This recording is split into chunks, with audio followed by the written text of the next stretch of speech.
Okay, I'm going to be dry aging some ribeye today. So I've got a 1 kilo ribeye joint here.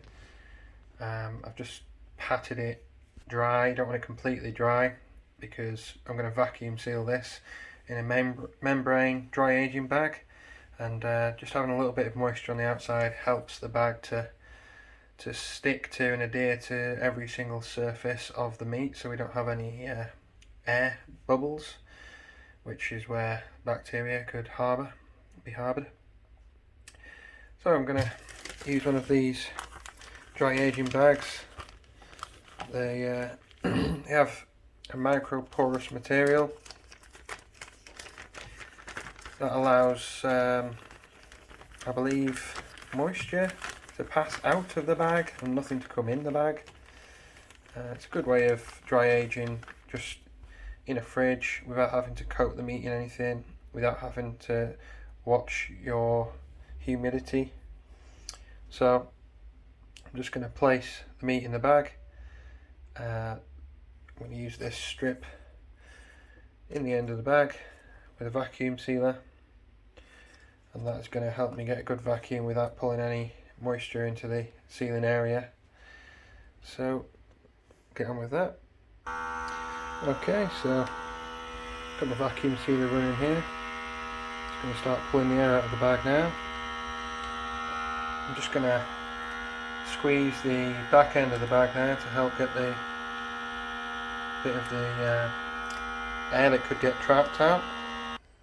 Okay, so there we are. That is the sealed bag. As you can see, almost all of it is completely in contact with the meat. Hardly any air bubbles. This is all empty. Help squeeze all the air out. Tiny little bit on the back, but it's mainly in contact. That's what we're looking for. So that can now go in the fridge, and that's going to be in there for 45 days.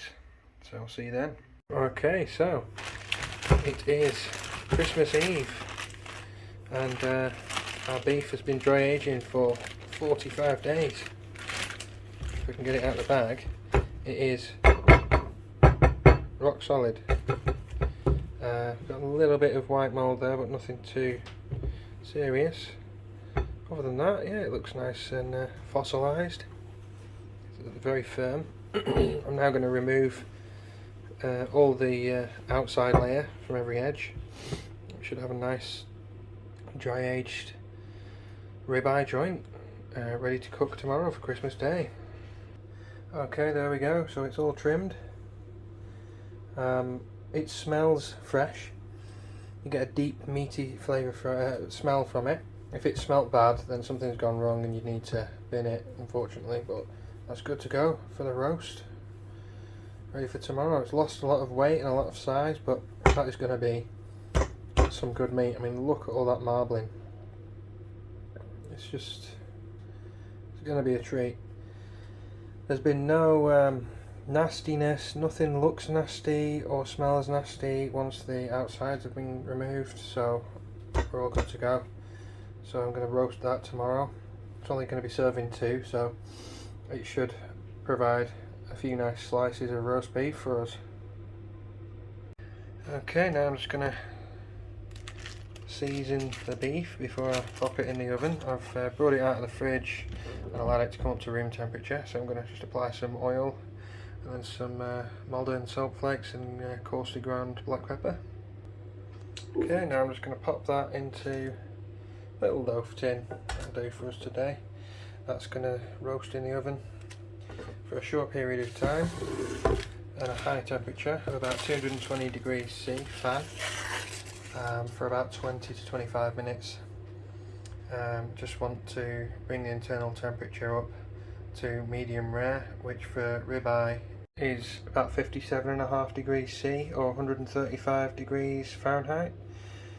So it'll just have a quick blast in the oven to get a nice crust on the outside, and then it'll have some resting time to allow the heat to soak in and bring the steak to a finish, or bring the joint to a finish. So let's get it in the oven and we'll see what it's like when it comes out. There we are, straight out of the oven. I'm going to give that a good 5 to 10 minutes now to rest, and then I'm going to carve it. And there we are, nice and juicy, perfectly cooked.